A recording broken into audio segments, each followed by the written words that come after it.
열받은 것 중에 하나가 이런 거예요. 욕 좀 하셔도 돼요. 이런 에피에는. 지금 그랬잖아요. 이명박이 검찰청 나갈 때 자유한국당이 그랬어요. 박근혜와 이명박을 비교해서 보도하는 언론들 향해서 한 말이죠. 우리는 박근혜보다는 노무현 전 대통령이 더 오버레이트더라. 우리가 의도가 뻔히 보이잖아요. 네. 뇌물로 이미지화시켜서 너희 세력이랑 우리 세력이랑 뭐가 다르니? 그러면서 이게 정치보복으로 만들려면 노무현 대통령 돌아가신 걸 오버레이트 시켜야 되고 뭐 그렇게 하는데 이 방식이 너무 비열해요. 그러니까 이게 역사가 청산이 안 된 상태라고 보는 거거든요. 그러니까 저는 이 김성태 이 새끼는 짱돌로 대가리를 막 조사버려야 된다고 생각해요. 왜 그러냐면 노무현 대통령의 돌아가심을 온 국민이 슬퍼하고 전 세계에서 또 제가 한번 얘기해 볼게요. 돌아가신 대통령을 수년째 수십만 명이 매년 가서 조문한 사례가 있습니까? 얘기해 보세요 한번. 없습니다. 그만큼 우리가 노무현 대통령의 죽음에 대한 억울함 그리고 그가 갖고 있는 사람 사는 냄새 이 세상을 만들고자 하는 그 정치적이 중단됨 이런 거에 대한 안타까움이 존재하고 있고 아쉬움이 있단 말이에요. 그다음에 노무현 대통령이 직접 뇌물을 수수를 하는 구체적인 근거도 사실은 밝혀진 바 없지만 어쨌든 그런 대통령을 전과 28범한테 수평적으로 비교해서 정치 탄압이다 얘기한다는 거 말도 안 되는 것이고요. 분명히 말씀드리지만 민정수석 조국 교수가 단 한 번도 전화 한 통 안 했다는 거 아닙니까? 전혀 지금 검찰을 컨트롤하고 있지 않다는 거 아닙니까? 이거는 자유한국당도 인정하는 거 아닙니까? 그런데 스스로 지금 검찰이 하고 있어. 자기들이 살아남기 위해서 하고 있는 거거든요. 우리하고 너무 다른 세상에 살고 있기 때문에 뭐라고 욕을 한들 이것들한테 먹힐까 싶어서 제 입을 더럽히기 싫은 생각이 들어요. 이것들은 명예라는 개념 자체가 없는 거예요. 그렇죠. 홍준표 이 사람은 처음에 검사를 시작한 그 계기 자체가 아버지 당하는 거 보고 그 복수심에 시작한 사람이잖아요. 그리고 김성태는 그 노조 사무국장 하다가 이 자기 공명심에 그 정치 시작해가지고 지금 이 자리까지 왔는데. 죄송한데 앞에 한국노총이라고 얘기해 주시죠. 예, 한국노총. 예, 한국노총 사무국장 하다가 어용노총. 지금까지 왔는데. 그렇죠. 김성태가 그 한국노총 사무국장으로 했을 때는 완벽한 진짜 어용이었죠. 예, 오리지널 어용. 지금은 아니지만. 근데 그런 사람들이 과연 노무현 대통령이 느꼈을 그 절망감과 그 수치심, 그 명예를 아는 사람만이 느낄 수 있는 그 수치심 있잖아요. 그거에 대해서 이 사람들은 전혀 알 수가 없는 사람들이거든요. 그런 개념 자체가 처음부터 없는 사람들이기 때문에 이게 부끄러움이라는 걸 아는 인간들이 이 홍준표 같은 그 개 같은 소리를 하겠어요? 김성태는 저는 머릿속에 든 게 푸딩이라고 생각해요. 그는 뭐 된장도 아니야. 주름이 없어? 예, 주름이 없어. 그러니까 탱글탱글한 진짜 탱탱한 이게 푸딩 상태였기 때문에 이런 소리를 하는 거예요. 지 생각으로 하는 말이 한마디도 없어. 홍준표가 저 새끼 개새끼야 하면 옆에서 맞아 하는 그 정도 지금 급으로 하고 있단 말이에요. 그러니까 이것들은 그냥 답이 없어요. 이번 선거로 확실히 정리를 해주는 거 말고는. 진짜 중요한 거는 아까 제가 좀 전에 청산이란 말을 썼는데요. 뭐냐면은 홍준표가 대선 때도 노무현 대통령 뇌물 뭐 이렇게 얘기했잖아요. 네. 그리고 저쪽 세력들한테는 노무현 대통령이 뇌물 받은 거를 기정사실화 시켰는데 그렇죠. 이건 고소고발을 해가지고 확실하게 법적인 걸 받아내야 돼요. 물론 이제 대상자인 분이 돌아가셨기 때문에 수사를 못한 부분도 있지만, 그러니까 검찰 쪽의 어떤 여러 가지 증언들을 보면 노무현 대통령에 관련한 뇌물이라는 대가성을 전혀 입증하지 못했거든요. 못했죠. 이거 법률적인 용어 쓰는 거고, 검찰이 봤을 때는 뇌물로 이명박 이 사주에 의해서 노무현 대통령을 뭐 국세청이나 뭐네 다 털어대면서 조사했지만 노무현 대통령이 박연차 등에게 대가로 해준 게 없단 말이죠. 맞아요. 그러니까 뇌물주의 성립되는 법을 왜 대가성으로 만들어 놨냐면 사인 간의 관계에서 진짜 우정, 사랑, 믿음, 동지적 관계로 아무 대가 바라지 않고 정치적 후원할 수 있어요. 네. 그 관계인 게 사실상 명확하게 드러난 부분이란 말이죠. 그래서 그런 것이지 사실 뻔히 알면서도 뇌물로 엮기 위해서 그렇게 온갖 짓거리 하다가 안 되니까 진짜 무슨 뭐 시계를 논두렁에 버렸다라든지 이런 식으로 해서 인격적인 모욕을 준 상태에서 돌아가시게 했잖아요. 그러면 그렇죠. 그 세력 전체가 우리들한테 미안해해야 되는 건데 반성해야죠. 이명박을 실드치기 위해서 노무현 대통령하고 똑같은 뇌물 받았네 이렇게 계속 이야기를 하는데 이게 고소고발이 들어가서 법적인 처분이 안 나오니까 말 함부로 쉽게 하는 거예요. 아니 그렇게 해도 안 된다는 겁니다. 절대 그렇게 하면 안 되는 게 뭐냐면요. 온갖 사건이 터지면 노무현 전 대통령을 끌고 늘어지거든요. 이거는 금단의 영역을 넘어버린 거예요. 정치 영역이 아니에요. 패륜 영역이거든요. 예, 패륜 영역입니다. 그런데 제가 이렇게 말을 하는 이유가 뭐냐면 수사 받으러 이제 가는 날 아침에 이명박이 TV를 제가 12시까지 분석을 했어요. 왜 분석했는지는 다 아시겠죠, 여러분들. 어떻게 언론이 나오는지. 저는 정말 있잖아요. 김성태나 홍준표한테 정말 이런 얘기를 하고 싶어요. 만약에요. MB 시절에 또 누군가가 이렇게 대통령이 구속이 됐었다고 한다면 그때 한번 해봅시다. 노무현 정부, 노무현 대통령. 헬기 띄우고 하루 종일 24시간 분석했죠. 앵커들이 나와서. 했던 말 또 하고 또 하면 계속 반복했죠. 그런데 이번에 SBS, KBS, MBC 모두 다 15분을 넘지 않았습니다. 들어가고 나서. 바로 일상방송으로 돌아갔단 말입니다. 그런데 이게 정말 있잖아요. 제가 화가 난 건 뭐냐면 그러면 국민들이 지금 이 MB의 범죄 의혹에 대해서 어떤 의혹이 있다는 게 총체적으로 있는 거잖아요. 21개가. 그러면 이거를 분석을 해줘야 됩니다. 제가 무슨 얘기 하려는 게 알겠죠. 분석을 안 하고 드라마로 돌아가 버린다는 겁니다. 그리고 네이버나 다음에서도 그렇고 지금 이렇게 의혹을 제기할 수밖에 없는 게 랭킹 순위에 들어가서 댓글 많은 뉴스나 많이 본 뉴스를 찾아보면 이명박 소식이 있어요. 예. 근데 초기 화면에는 없죠. 이명박 뉴스가 없어. 이거 전반적으로 이런 전반적인 측면에서 본다면 지금도 저는 이 적폐 세력들이 지금 완고한 국민들의 개혁의 의지에 지금 방해를 하고 있다라는 거 이게 받아들이고 있거든요. 그런데도 불구하고 과거에 억울하게 돌아가신 분을 또 끄집어내서 지금은 또 끄집어내서 이거를 범죄 21개가 넘는 범죄 행위 온 가족이 다 개새끼만 빼고 관여돼 있는 걸로 추정되는 지금 확인되는 그 가족 범죄 가족들을 보호할 요량으로 훌륭한 대통령을 음해하고 또 모략을 해요. 저는 이거는 홍준표는 절대 제대로 죽지 못한다. 개새끼가 개소리를 하는 걸 뭐라고 할 수는 없는데 그 개소리를 듣고 비판하지 않는 언론이 다시 언론 이야기를 할 수밖에 없는 거죠. 그렇죠. 굉장히 언론도 지금 문제가 크다. 아직 멀었다. 국정원장한테 국정원 특수활동비를 받아서 국정원장 자리 유지해주고. 그렇지. 이팔성한테 뇌물 받아가지고 은행 지주회장을 꽂아주고. 다 대가성이 있어요. 그럼 물어봐야 돼요. 홍준표한테. 노무현 대통령이 박연차한테 뭘 해줬냐고. 무식한 새끼. 아니면 정말 알고 있으면서도 계속 이렇게 너희들도 나빠. 그래서 물타기 하는 것이 아닌지 한번 돌아볼 때라고 생각이 들고요. 이거를 그냥 무시로 해야 되는 거를 저는 사자 명예훼손으로 걸어야 된다고 봐요. 걸고요. 그리고 우리가 분명히 알아야 될 게 이건 정치가 아닙니다. 범죄 행위예요. 분명히 말씀드리면 이건 정치 영역을 넘어버렸다고 제가 얘기했잖아요. 이건 폐륜 영역이기 때문에 반드시 사회적 책임과 법률적 책임을 받아야 됩니다. 나쁜 새끼들. 그리고 또 형님은 잘못 말씀하셨어. 이명박은요. 뭐 이제 지금까지는 이제 언론들이 제목이 몇 개다 이렇게 하잖아요. 대략 한 20개쯤 되나 봐. 이명박이. 그러면 전과 34범이 되는 거지. 아까 24범이라 그랬지. 이런 원천적으로 제일 나쁜 범죄자, 자범 수준의 범죄자가 있고요. 다시 말씀드려요. 박연차한테 어떤 대가를 줬는지 홍준표 네 주둥아리로 가져와봐. 안 그러면 라고 이야기해야 이빨을 조사버리겠어. 어쨌든 이번 개헌 때 있잖아요. 우리 건의 하나 합시다 진짜. 논두덕 시계 찾는 형벌을 하나 넣어야 돼. 그래서 이 새끼들 있잖아. 죽을 때까지 논두덕에서 시계 찾으라고 범죄. 전국의 논두덕. 예, 전국의 논두덕을 다 헤매라고 해야 돼, 이 새끼들. 지들이 맞아야 없던 시계 만들어서 국정원이 만들어서 흘려서 언론이 받아 써서 사회적으로 타살시켜놓고 어디 아직도 그 썩은 입에서 노무현 이름이 나와요? 아주 나쁜, 질적으로 나쁜 새끼들입니다. 이게 정치행위 아닙니다. 분명히 말씀드리지만. 우리가 자유한국당의 이 부역자와 범죄자들을 보면서 깨달아야 되는 부분, 이 상황을 보고 우리가 어떠한 가치를 둘 것인가를 좀 봐야 돼요. 생각을 해야 되는 게, 대한민국이라는 나라가 지난 9년간 범죄단체에 의해서 완벽하게 통제됐던 나라예요. 맞아요. 표현 좋습니다. 그러니까 범죄단체들이 대한민국을 지배했던 나라이고, 김성태, 홍준표 이런 사람들 다 범죄단체 조직원들이에요. 그리고 그 범죄를 지금 옹호하고 있고, 우리가 방어하고 있죠. 우리가 대한민국이라는 나라를, 내가 살고 있는 나라, 내 후손들이 살아갈 나라를 이런 저열한 범죄단체들한테 헌납한 그런 역사가 있는 겁니다. 저는 안 찍었지만 그렇다고 하더라도 저도 헌납한 거예요. 이런 범죄단체한테 9년 동안 대한민국이란 나라를 쪽쪽 빨아먹을 수 있게 도와준 게 우리입니다. 맞습니다. 여기서 교훈을 받고 앞으로 10년, 20년, 100년, 200년 동안 다시는 이런 범죄자들이 대한민국의 국정에 개입할 수 없는 시스템을 만드는 게 우리의 교훈이라고 생각을 해요.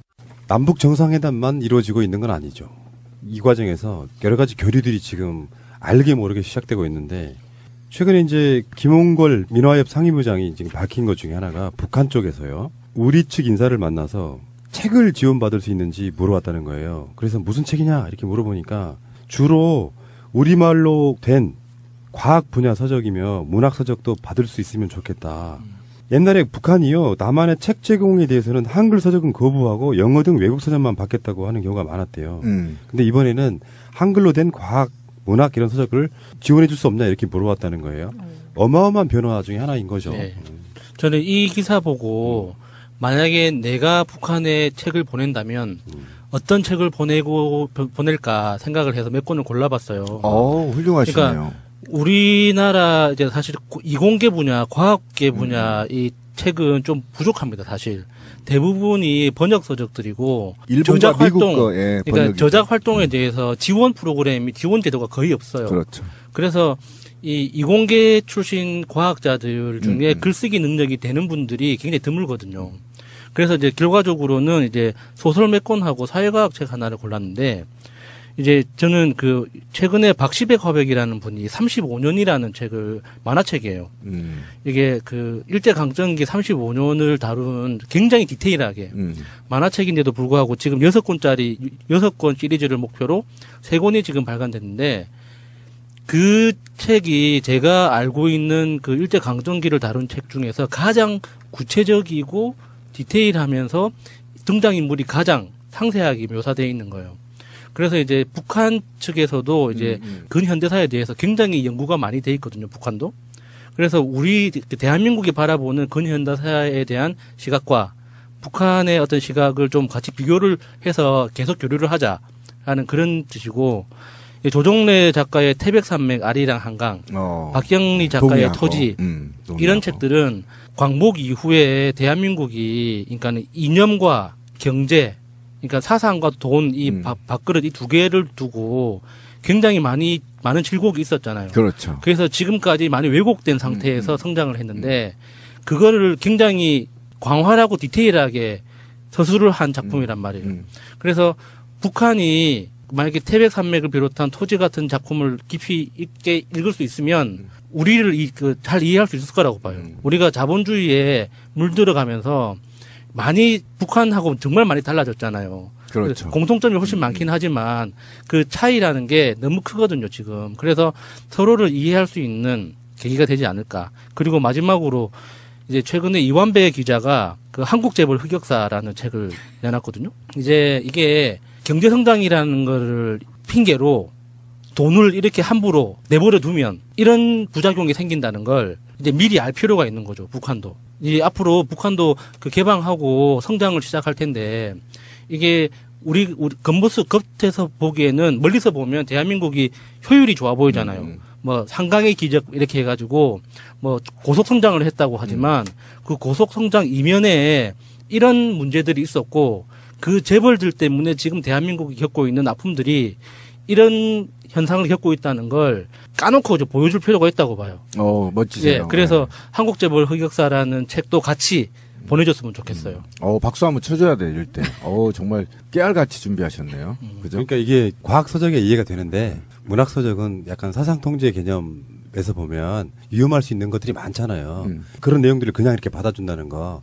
아니, 그래서 그 부분 제가 얘기를 하려고 했는데. 그러니까 문학 서적도 받겠다고 하는 것은 일종의 북한의 어떤 개혁의 상징 같은 것도 되는 거예요. 차라리 그러지 말고요. 저는 좀 제가 앞서가는지 모르겠지만 지금 이참에 국가보안법 손을 봐야 돼요. 그래서 저는 서적 같은 경우는 좀 이런 거를 주고받고 서로 쉽게 볼 수 있는 어떤 루트를 좀 만들어야 된다. 저는 그렇게 성질 생각을 같아서는 해요. 그냥 도서관을 한 수백 개 지어주고 싶죠. 교보문고 보내주면 되겠죠, 그쪽으로. 평양적 교보문고 하나 놓으면 되는 거고. 이런 분야뿐만 아니라요. 이번 주 주말인가요? 주말에도 철도 관련해서 철도 노조하고 시민사회단체들이 유라시아 철도 협의회인가요? 출범식이 있어요. 그러니까 거기도 지금 얘기를 하고 있고요. 그다음에 제가 또 아는 지인이 경평 축구대, 그것도 지금 준비하고 있고요. 그러니까 우리가 방송 중에 다 이렇게 분야별로 지금 교류를 하려고 준비를 하고 있는데 팟캐스트만 교류가 안 되시. 우리 북한 팟캐스트 없나요?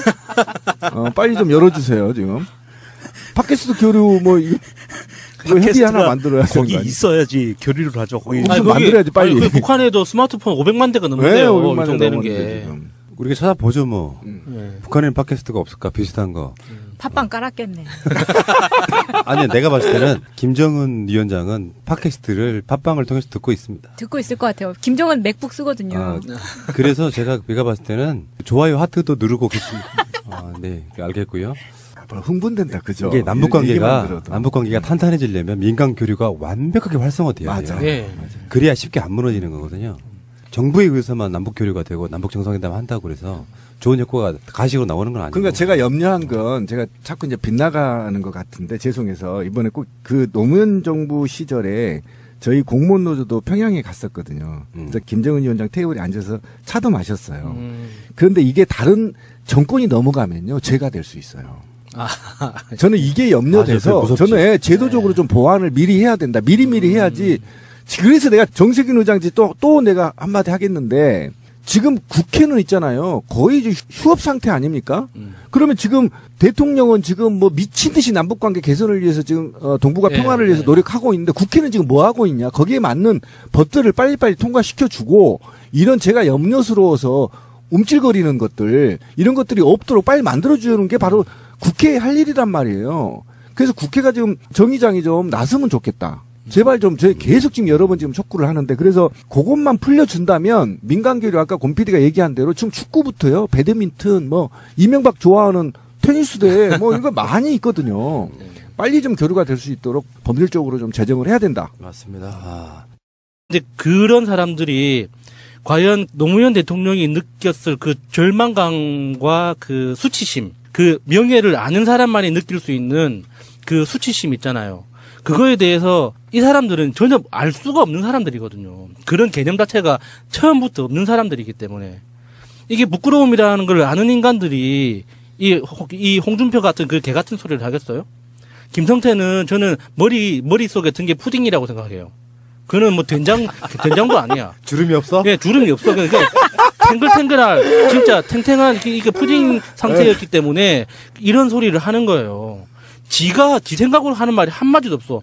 홍준표가 저 새끼 개새끼야 하면 옆에서 맞아 하는 그 정도 지금 급으로 하고 있단 말이에요. 그러니까 이것들은 그냥 답이 없어요. 이번 선거로 확실히 정리를 해주는 거 말고는. 진짜 중요한 거는 아까 제가 좀 전에 청산이란 말을 썼는데요. 뭐냐면 홍준표가 대선 때도 노무현 대통령 뇌물 뭐 이렇게 얘기했잖아요. 네. 그리고 저쪽 세력들한테는 노무현 대통령이 뇌물 받은 거를 기정사실화시켰는데 그렇죠. 이건 고소고발을 해가지고 확실하게 법적인 걸 받아내야 돼요. 물론 이제 대상자인 분이 돌아가셨기 때문에 수사를 못한 부분도 있지만, 그러니까 검찰 쪽의 어떤 여러 가지 증언들을 보면 노무현 대통령에 관련한 뇌물이라는 대가성을 전혀 입증하지 못했거든요. 못했죠. 이거 법률적인 용어 쓰는 거고 검찰이 봤을 때는 뇌물로 이명박 이 사주에 의해서 노무현 대통령을 뭐 국세청이나 뭐네 다 털어대면서 조사했지만 노무현 대통령이 박연차 등에게 대가로 해준 게 없단 말이죠. 맞아요. 그러니까 뇌물주의 성립되는 법을 왜 대가성으로 만들어놨냐면 사인 간의 관계에서 진짜 우정, 사랑, 믿음, 동지적 관계로 아무 대가 바라지 않고 정치적 후원할 수 있어요. 네. 그 관계인 게 사실상 명확하게 드러난 부분이란 말이죠. 그래서 그런 것인지 사실 뻔히 알면서도 뇌물로 엮기 위해서 그렇게 온갖 짓거리 하다가 안 되니까 진짜 무슨 뭐 시계를 논두렁에 버렸다라든지 이런 식으로 해서 인격적인 모욕을 준 상태에서 돌아가시게 했잖아요. 그러면 그렇죠. 네. 그 세력 전체가 우리들한테 미안해해야 되는 건데 반성해야죠.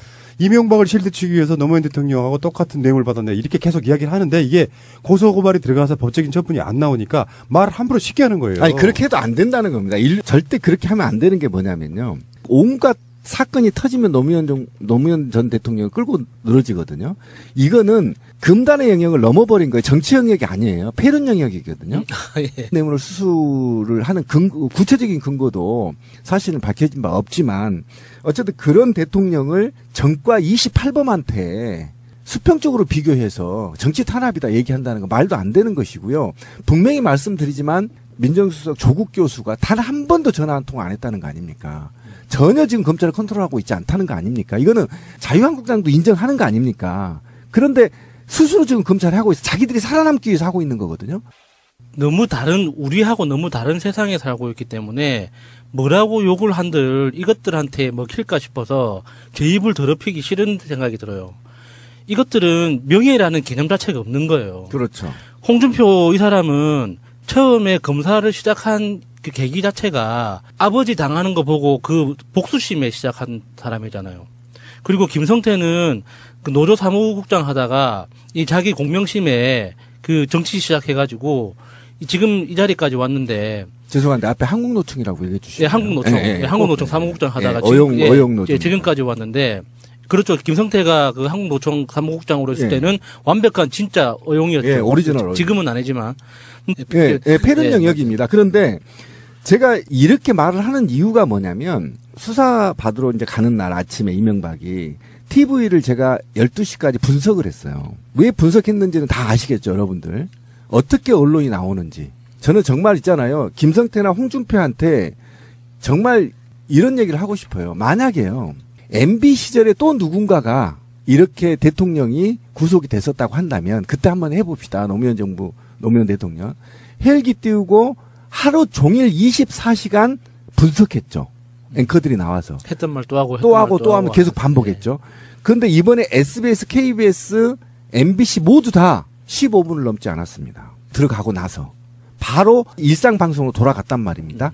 그런데 이게 정말 있잖아요. 제가 화가 난 건 뭐냐면 그러면 국민들이 지금 이 MB의 범죄 의혹에 대해서 어떤 의혹이 있다는 게 총체적으로 있는 거잖아요. 21개가. 그러면 이거를 분석을 해줘야 됩니다. 제가 무슨 얘기 하려는 게 알겠죠. 분석을 안 하고 드라마로 돌아가 버린다는 겁니다. 그리고 네이버나 다음에서도 그렇고 지금 이렇게 의혹을 제기할 수밖에 없는 게 열받는 것 중에 하나가 이런 거예요. 욕 좀 하셔도 돼요. 이런 에피에는. 지금 그랬잖아요. 이명박이 검찰청 나갈 때 자유한국당이 그랬어요. 박근혜와 이명박을 비교해서 보도하는 언론들 향해서 한 말이죠. 우리는 박근혜보다는 노무현 전 대통령이 더 오버레이트더라. 우리가 의도가 뻔히 보이잖아요.